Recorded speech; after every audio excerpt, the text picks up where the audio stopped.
Yep. Okay.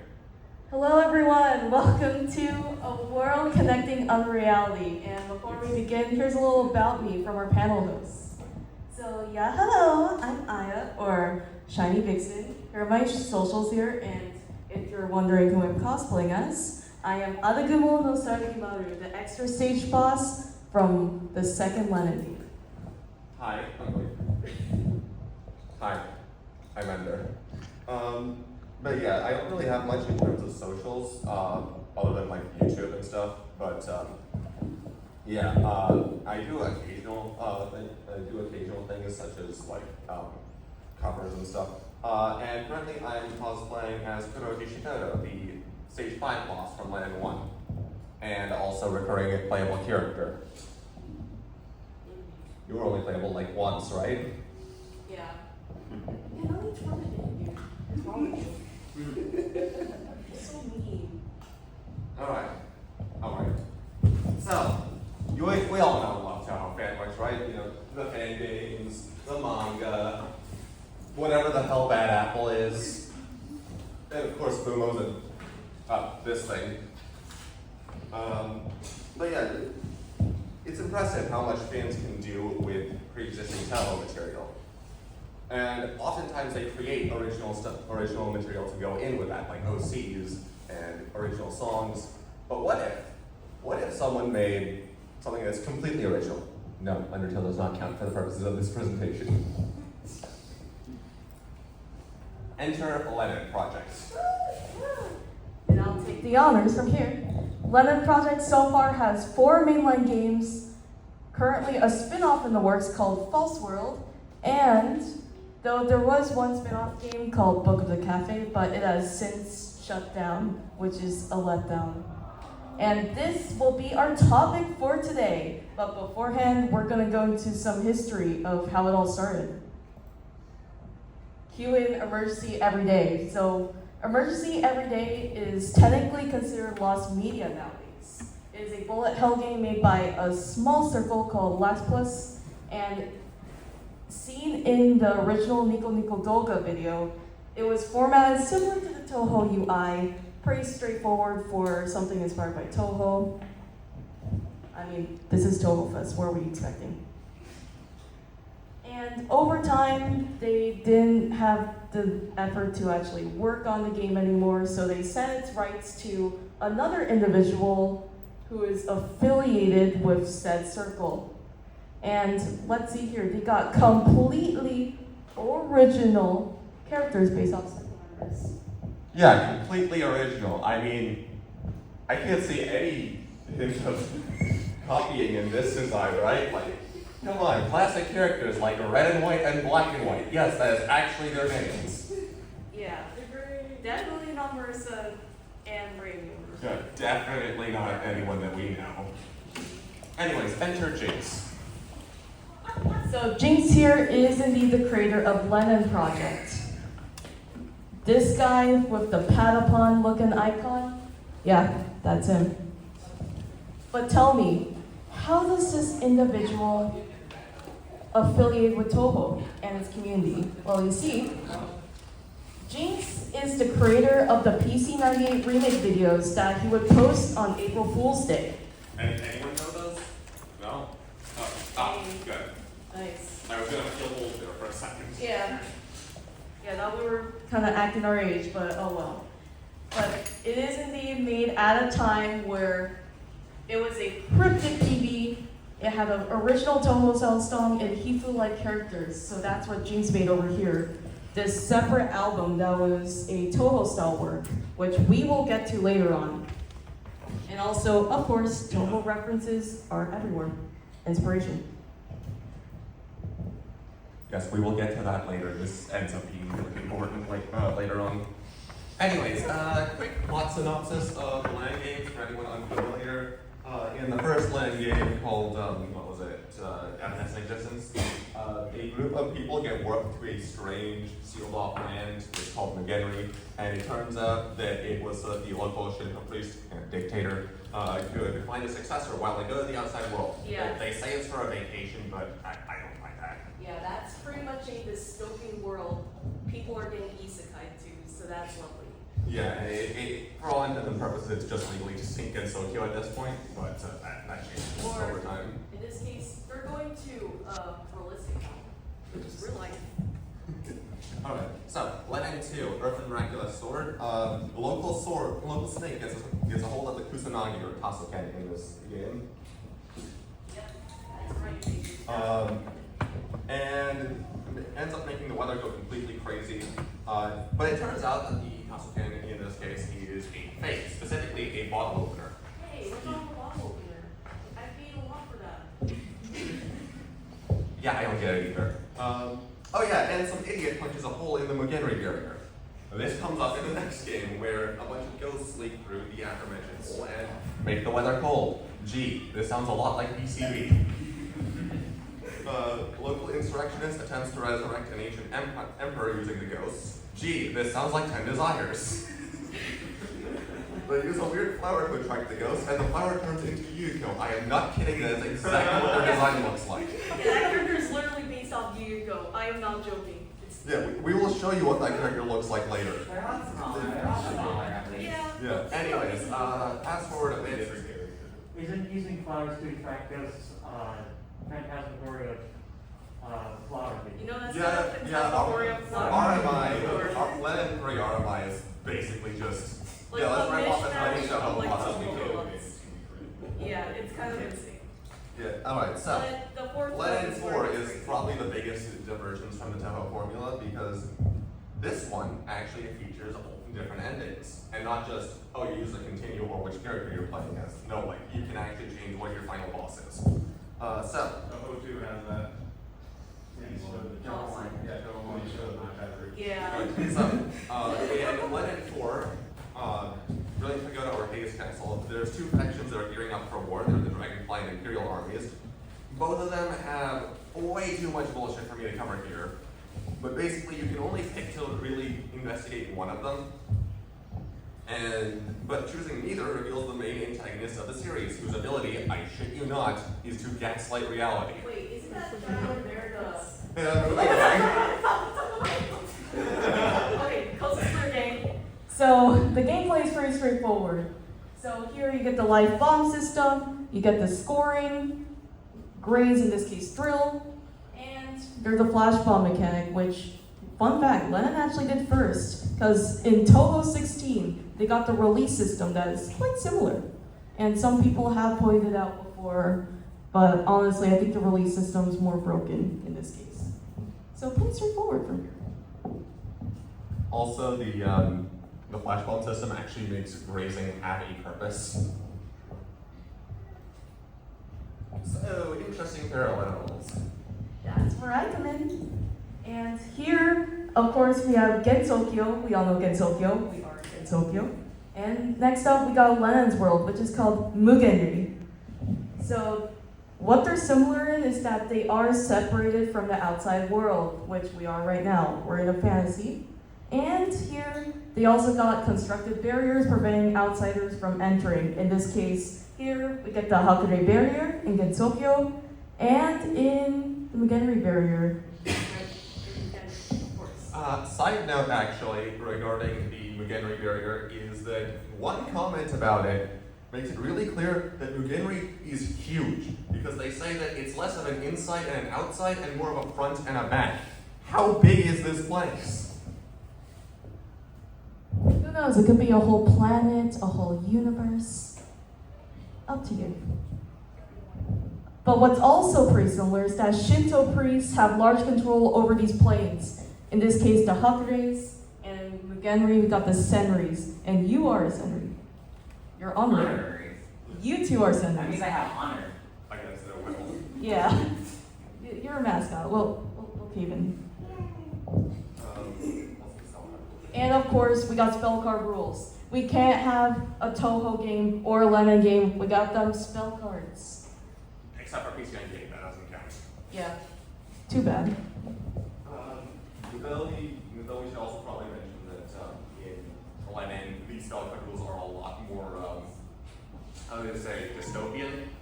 Yeah, if you lose one, you have to do an order someone. has to give you. If you do not do that order, you fade from existence. You get Thanos snapped out of here. You're gone forever.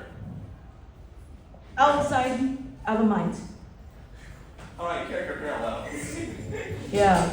So here, you can take it away. Come on, I gotta do this. I'm in this one. Yeah. Silly. So, Subakura and Kuroji both have similarities to Marissa. Mainly Subakura in terms of role and design. I mean, big hats, peak character design. Also, very similar shot type. Though I'd say, honestly, Subakura feels more like what would happen if you gave Marissa Reimu's personality. Meanwhile, you got Kuroji, who is more like a mix of Seiya and Sakuya in terms of how their shot patterns and fighting style works. While, however, personality-wise, just Marissa. Like, genuinely, in a lot of ways, just Marissa. Right down to, well... Yeah. Wait, hold on. Isn't your habit also stealing stuff too? No. No. Kuroji, that's my phone. That.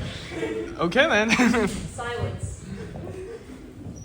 Next up, we also got the two Shrine Maidens here. We got Yabasame Holan, even though he's honorary, is still technically part of the Shrine. The most honor. The most honor. You have the most The honor most here. honor.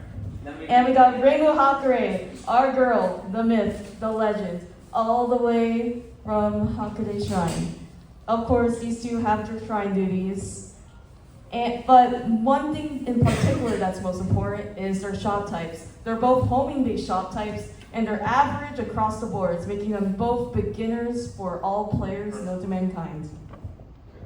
Personality-wise, though, I think Basame has more in common with Koichi than Reimu. AKA, Zero thoughts behind those eyes. That's some of these are red. I can explain. Yeah. So, we'll get to the racist pups thing later. For now, though, I want to bring up that you've got very shady business birds.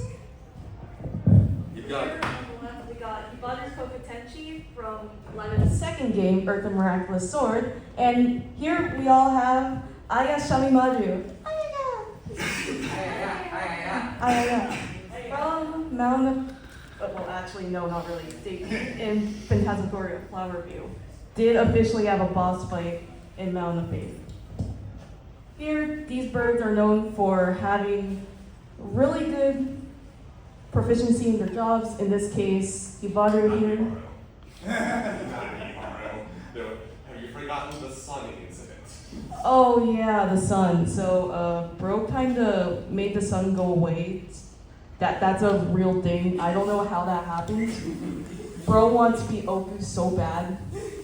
Bro's getting that Oku nachos. But, however, they're both really shady at their jobs. Hibaru here is a loan shark, or in this case, lone lark. Or, in Aya here is a sensationalist news reporter.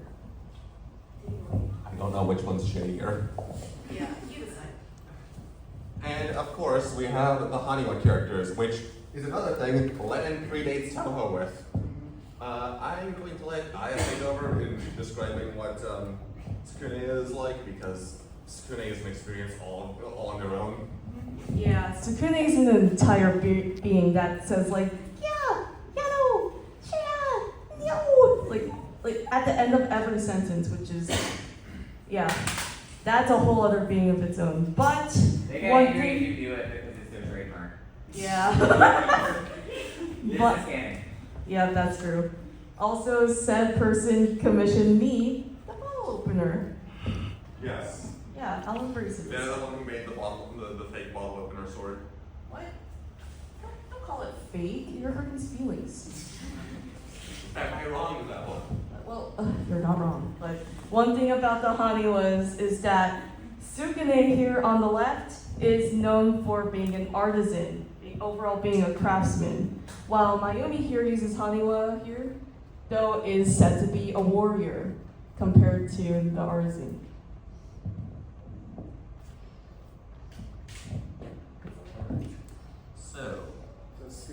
Now then, one of my favorite things about Lennon, and yes, I'm doing this as our local envy, is that almost none of the characters have an actual like confirmed gender, and I think that it's safe to call most of them non-binary in some way, shape, or form.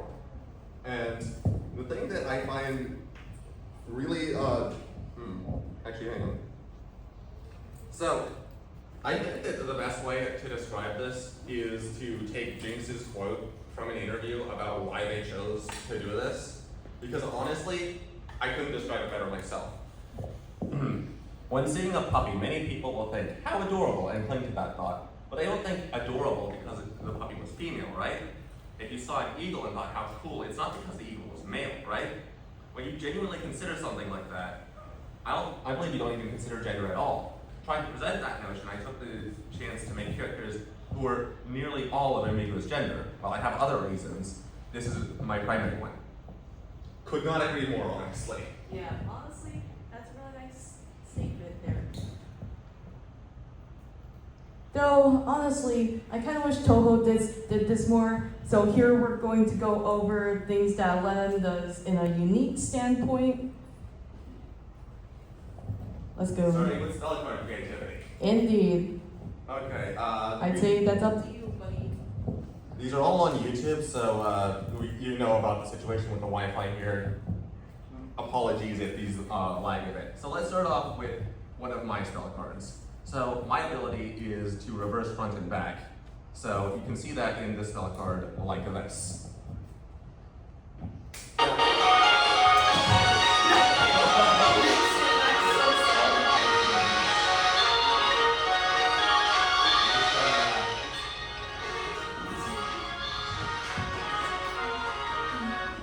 So yeah, normally in, say, Toho, you just see them change directions or something, but no, in this one, they actually just reverse.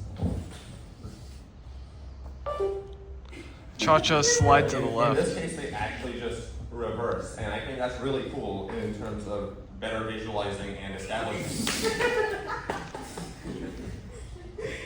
Can I continue? Yeah. In this case, I think that that's genuinely better in terms of visualizing and establishing what a character's ability is and incorporating that into their spell cards, rather than just making the pattern vaguely reminiscent of what their ability is.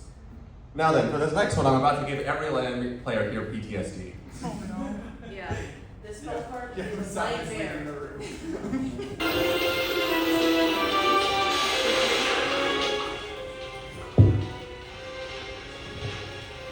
Yes, this is a survival spell. I know it's all one of those seconds last, but that is scary.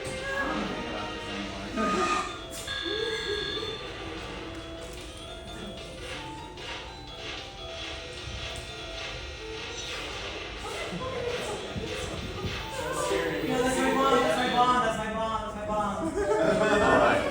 Is the black space all day technically? Yes. Yes, that's all about Maku, dude. Yes. Now then, Yeah. next up, yes, this character's ability is to manipulate gravity. How could you tell?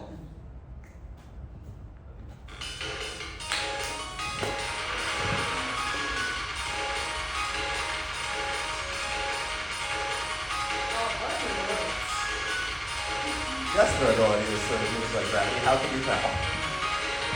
These sucks. It's really making the pattern easier to dodge.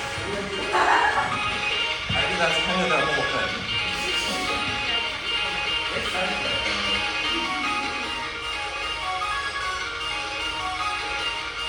Alright, I think we've seen enough of that one. Now, I will think I show you a fraction of this next one because basically the context for this is Jinx saw Yuko's final spell and went, hold my beer.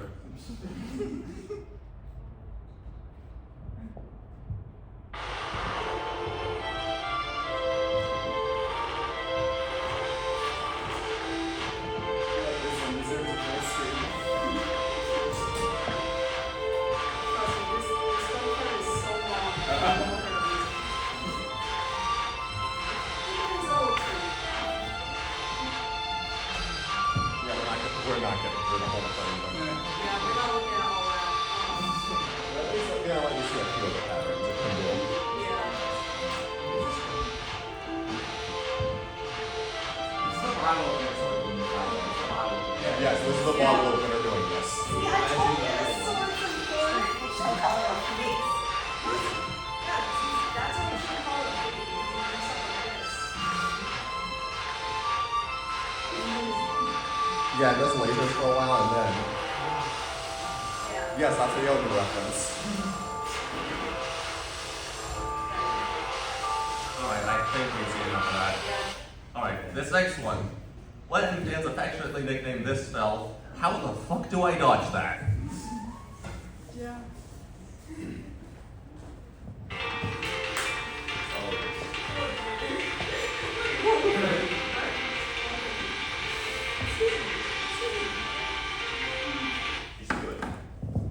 And finally, you remember how I mentioned that the main antagonist has the ability to gaslight reality?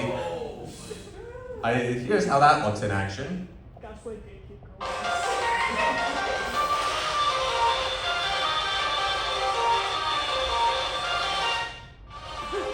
Yes, the bullets literally fade in and out of existence.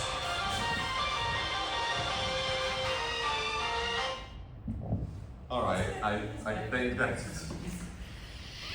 Now then, one other thing about spell cards is, honestly, I'm gonna let you take care of this one. Alright guys, we're gonna start this whole spell card speed run with Taiji Senri right here, the bootleg master. Alright gang, here we go. Okay, something called McHenry, that's Starlight Gensokyo from Vermilia. Spiritual melody, whatchamacallit of Hirokawa, that is Yukiko's solo melody repository of Hirokawa Divine Spirit. Here we have QEF Ripple of about 500 or so years, that is Philandra's QED Ripple of 495 years. We got Shikigami's Light Dog Monkey Human Laser, that is Ron's. Shikigami's Radiance Fox Snoopy Yogi Laser, keep going.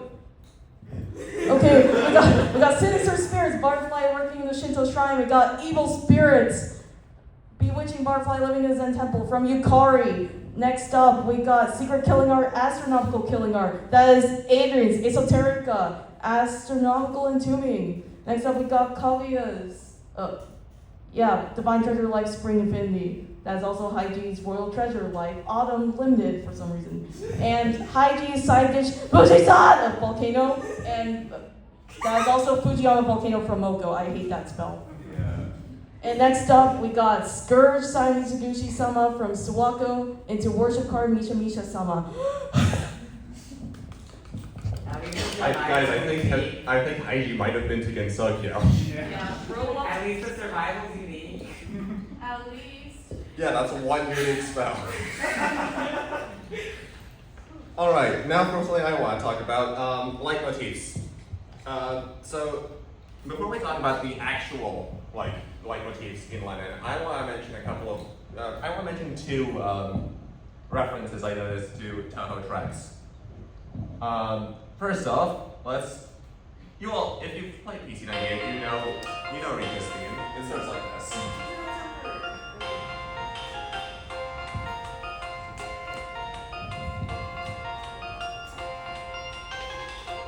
And then in Lennon 4, we have Kaoru, whose theme sounds like this, and it's a little bit familiar.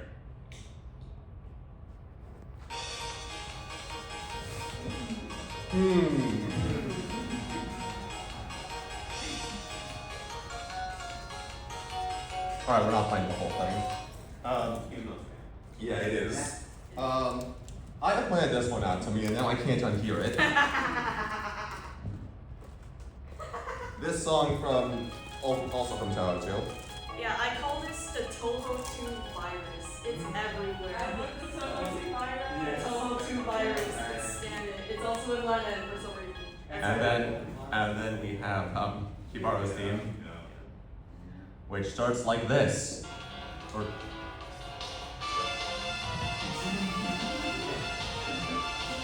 Nice reference there, Jinx.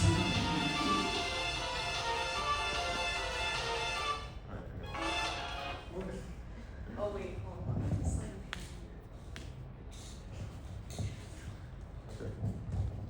So, now then, let's talk about Lennon to Lennon connections. Starting off with quite possibly the most common leitmotif I've heard in all of Lennon, and that is Fumikado's theme. So Fumikado is an important character who's kind of like, who basically started their own entire faction. And so any character that has any relation whatsoever to Fumikado actually has a leitmotif reference in their theme. So let's start off with Fumikado's own theme so we know what to look for.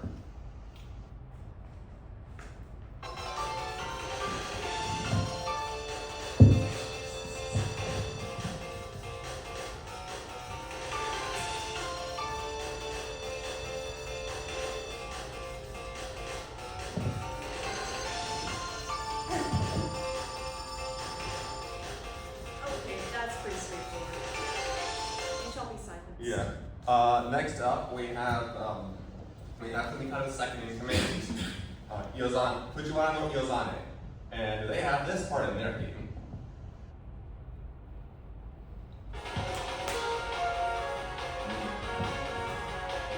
Yes, that is another Fujiwara.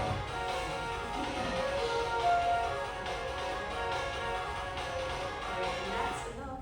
Now, in Lenin 4, we find out a lot more about Fumikado's backstory. And specifically, one of the final bosses is a character who has sworn revenge against Fumikado for some slight that happened in their past. I don't know the exact. I don't know the exact detail. I wasn't there. Yeah. And so naturally, they have this in their theme. I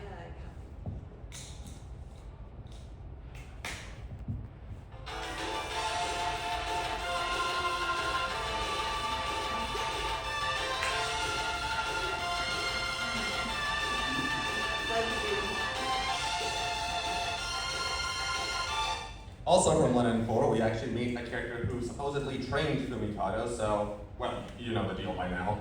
Yep.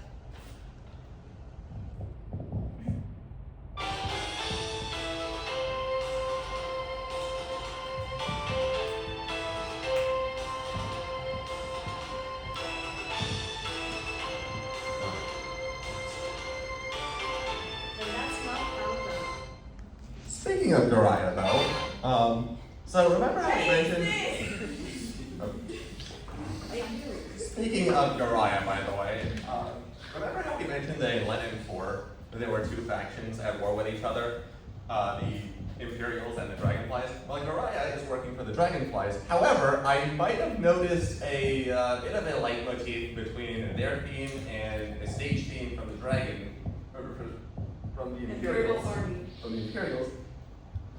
It could be a coincidence, but let's just say I wouldn't be surprised if it turns out Garaya is a double agent. Yeah, that's all on you, but let's pick it up.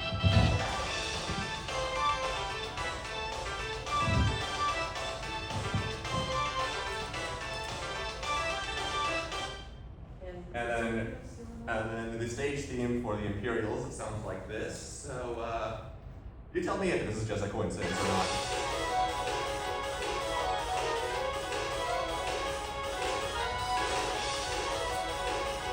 I'm not doing all that. Yeah. All right. The next leitmotif I'm offering up is the leitmotif that all the Chitoto siblings seem to share. No, I would call this a similar melody, but I don't know. I think it's more of a leitmotif. personally. whatever links them together. Yeah. So let's start off with the youngest sibling, Naoji. I see one in the audience. Yeah, remember this part.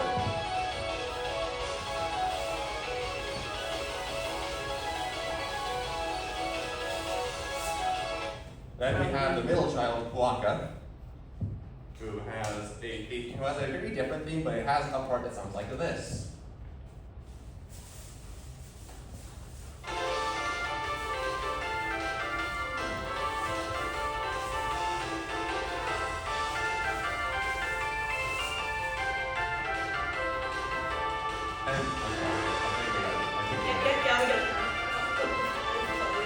And then there's yours truly, who, I'm gonna be honest, I think that my theme is just this melody remixed multiple times. Is this why you're still calling me? Why did you take so long?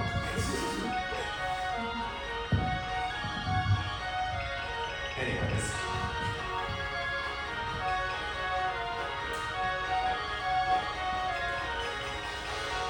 But yeah, as we can see here, that's yeah. Next Okay, I was kidding. One more leitmotif. Yeah, we're liars. We're Okay, liars. so, Haiji, again, is a bit of a fangirl for Surabami Senri, the previous Shinto priest. Yeah, Down to the point of straight up ripping off their theme. yeah, Sam fangirls are kind of being crazy nowadays, so Hi, Jesus better. yeah.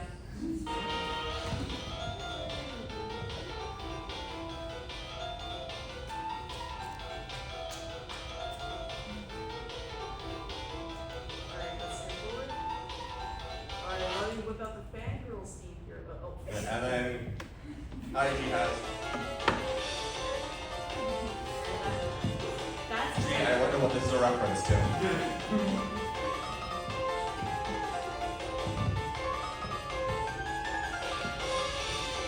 okay. Yeah, that's Alright, I think I talked enough. Now it's time for Aya to talk about this abomination. yeah. Say no more. So tell me, what are these freaks? What are these? Well, look no further. Do the thing under. It's my turn to be the master of the slaver team. I carried you. They are avatars meant to elaborate on Lennon content and overall new updates based on Jinx's official YouTube channel. For some reason, be in denial. You guys didn't see anything. You're Delulu. Give reality gaslit. Gaslighting. I hate to say this, but we might need Sesame Friends. Oh, fine. Okay, we might do. Yeah, I can't believe I didn't do that. Anywho, for some reason, even though they're meant to be a joke, they're literally related to Lennon War with the Yes, weird they're canonity. canon. Yeah, They're the main canon. character literally made them. Yet they do things like turn themselves into Yukuri. And you all know what Yukuri are. I don't know, they do that, yet they're canon. That's kind of crazy. Also, they just call them VTubers for some reason. Yeah, they're not exactly VTubers in my opinion. They also officially advertise the Lennon Games while being canon to the Lennon Games. Yeah, they do that. It's so weird. It's so weird. Well, though they also made an ARG with a CD that Jinx was making, and overall spin-off titles.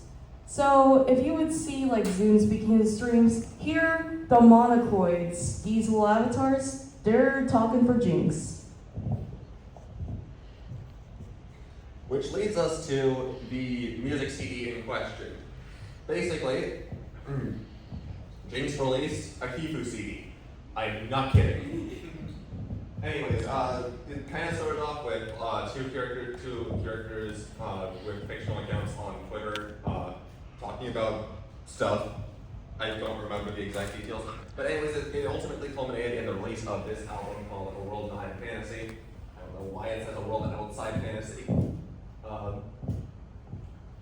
But it's just, story-wise, it is just a Kiku CD. I don't think that they do anything in that story except for be on a train and yeah. Yeah. Also, one of them is a Shitoto sibling, so that's something to point out. And also, two of the only Lennon characters with confirmed gender. Women in my Lennon project? It's more likely. Yeah. Women. And one more thing. These characters are the characters from the Wings of Megri music video. It's canon now. It was the first Lennon thing ever made. So that's lovely. Oh, and how did we forget? First off, I mentioned the Yukiko character. There they are. Hey, look, that's you over there. Oh yeah, and also since I'm in this one, I have to do this. Death penalty.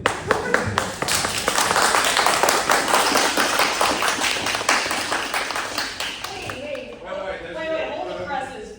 Is that supposed to be me? No, it's not! Like, don't slander me like this. I don't look like that. I do not look like a piece of rotisserie deli meat. What is wrong? But your name is Salami, no? No!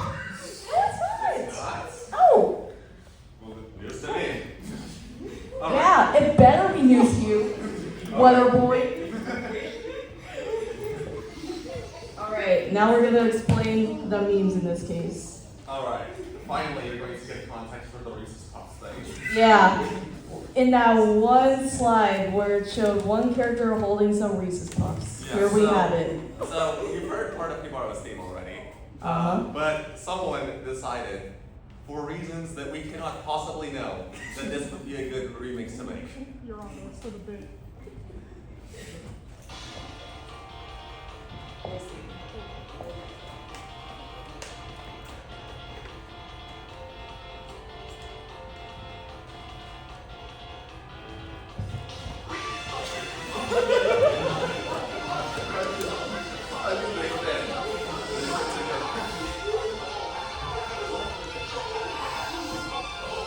Alright. There's the EX boss theme for Lennon 3 Present World Overhaul is a bit of a meme among Lennon fans because of one particular part. Yeah.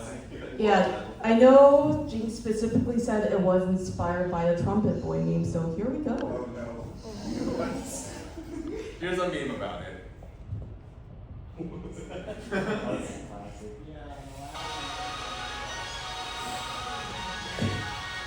That is when it sounds like Indian, by the way.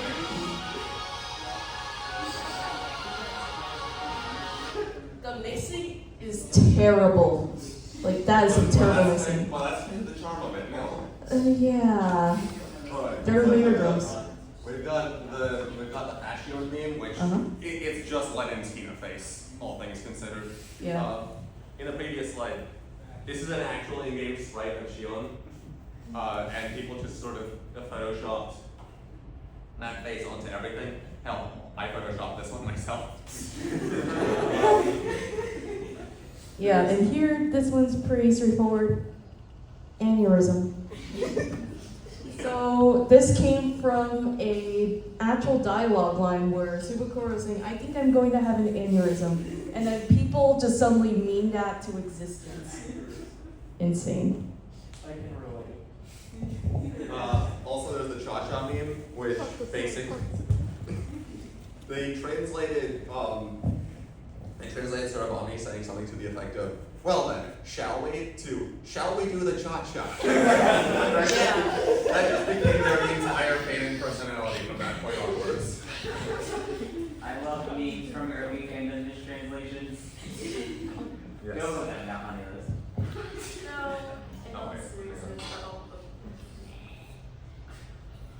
Alright. No, that leaves us with this.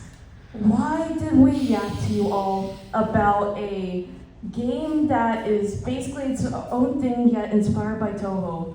I mean, yeah, it did come from our autism, yeah, but... Wait, you mean to tell me we needed a reason to yak about Lennon? Yes, of course! We're literally in Toho Fest. Honestly, I don't know how the hell I managed to get this panel up here, but I'm kind of happy I did. Thank you, everyone. Why is this, but though, in all seriousness, why is this significant to Toho and its vast community? Because here, it does inspire people to make a new subgenre of Trump, Toho likes, to which, in this case, I know a ton of people who have made games inspired by Toho. Including Toby Fox. Undertale and Deltarune are definitely the ones inspired by Toho and became the most largest games in this century. And Number also one on don't Steam. we- Like those cross-stream shows last week. Yeah. I know, I was there. Like so- Yeah, I was there Chapter too. 4 literally came out. Yeah, it was painful. And also Toho's impact has inspired other Bright-Eyed developers so that they can make their own games, their own storylines, and overall link themselves to more communities, as well as Toho communities as well. I know a ton of people became stronger linked to the Toho community by understanding Lennon as well. And also the power of friendship. We got creative minds collaborating with each other. And that's it, everyone. Thank you all for coming to the panel. We really appreciate it. You got food on the front. If you want to take some with you. Any questions? Yeah, I have one. Can you give me back my phone? gonna pull I did anything. Never. Yeah, we got a question. Yeah, sorry. It's over for you. That's a very good question. Yeah, like, Cindy Gas at reality is making all the world. Ultra. Good question. Favorite line track from both of you? That's a tough one. Yeah. My favorite stage theme though is probably the RMI Stage 5 theme. As for favorite boss theme though, that's a tough one. No, I actually don't. What am I saying? That's easy. It's Klaus's theme. True. Anyone? Which came first, Megalovania or CC Sting? So, really funny story about that. If I'm not mistaken, RMI and Undertale were released at the same time. Yeah, that's how Megalomania came through in like 2007. Found Halloween house. Oh, yeah. That's fair. Anyone else? No? Okay.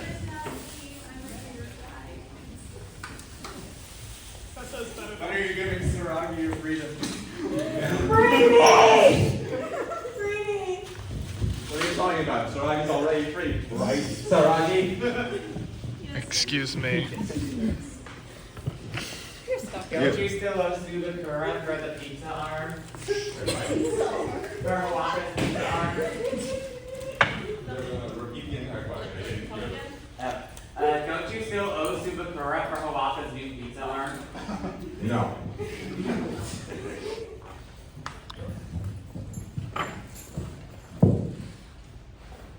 Anyone else? No? Okay then. Yeah, that's it, Jane. Oh, you're welcome. Honestly speaking, this makes me so happy because I think I fought like blood, sweat, and tears in college just to make this a real thing, and just to hear it get accepted, it's so heartwarming to me. So lovely. One more. Oh yeah, what is Do it? you think Lennon cosplays might be easier to make than Topo ones? Ooh, this is a. I'd say. Depends on the character. Yeah, it depends on the character. If you're cosplaying as Yago, yeah, good luck. Or Yeah, at least crossplay is a problem. yeah, exactly. Though I'd say because of how scarce Lennon is, it is going to be harder to cosplay since you're forced to make everything yourself. But I highly encourage it. I think Join I me. just bought everything that I got online. Yeah, but I highly encourage the Lennon cosplays because who knows? I might do this again. This is really fun. Yeah, I might like host like Lennon photo shoots or unofficial. Like, for my friends to come next time. Aww, lovely. I don't know if I'll ever make another Lennon panel because this is literally a brief introduction. Who knows? I could go further into depth with the lore and stuff. So this is just like a little business We pitch. should do a new Oh lord, yeah. That'd be awesome. Yeah. Fun fact, technically despite being a main character, I wasn't supposed to be isekai. I forced my name there with my crossing dimensions. Yeah, silly, you're built different. Yeah, you know what? I should get around to getting more of those. Yeah.